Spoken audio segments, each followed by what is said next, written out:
The chairman of Efcc, Ola Olukoyade, has promised a couple of months ago that Yahaya Bello'S, who is running away from being arrested, that they should leave it for him, that it is a small thing before him. He also spoke outrageous that if he don't arrest Yahaya Bello, that the world will see, he will resign.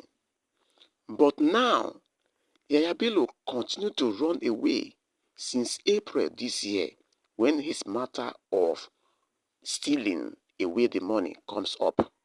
And up till now, the man has not really been arrested. But sometime we will hear that he has been arrested. And the case keep on escaping the mind of people as if the Efcc did not serious. But wait a minute. The man has promised that he must surely arrest Yahaya Bello and bring him to justice. But one of the things that is being spoken of here is that it is because Yahaya Bello has supporters here and there. The people that are behind him in his case are greater than the people that behind Ola Olukoyade as the chairman of the Efcc. Because a situation where you begin to see people calling from different angles, supporting Yahaya Bello for what he did to Kogi State, in fact, is uncalled for. So, in the issue of the EFCC chairman vow that he must arrest Yahaya Bello, I think it is something that him alone cannot fight it. He needs some hands, some support from dignitary to fight this issue.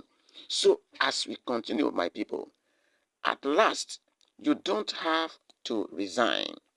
The runaway Bello, whether he walked in, drove in, or was brought in lawyers to the EFCC premises, it matters not. What is real is that he has been arrested and is now on trial to do justice to this case by any possible means, drive out EFCC's corrupt and politicized officers who work underground with wealth defendants.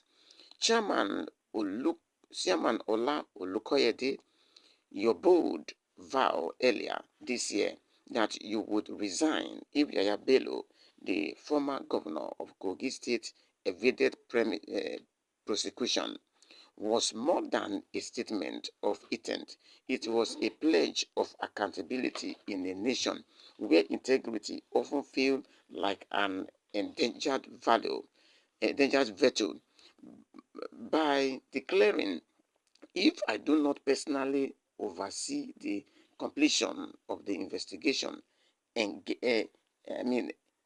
regarding Yahaya Bello, I will tender my resignation as the EFCC chairman.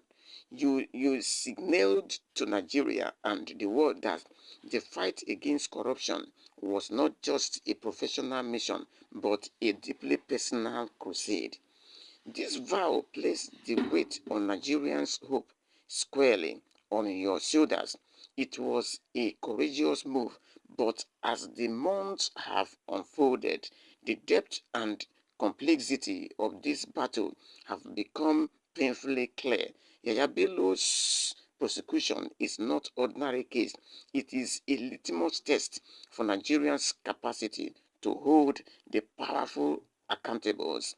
A fight that pits you against not just one individual, but the systemic rot that has shocked the nation for decades. The reality of corruption, a national held hostage corruption in Nigeria is not just an issue of governance, it is a national crisis. It has stolen the nation's wealth, it crushed its dreams and left millions in poverty while a selected few lives in unimaginable luxury.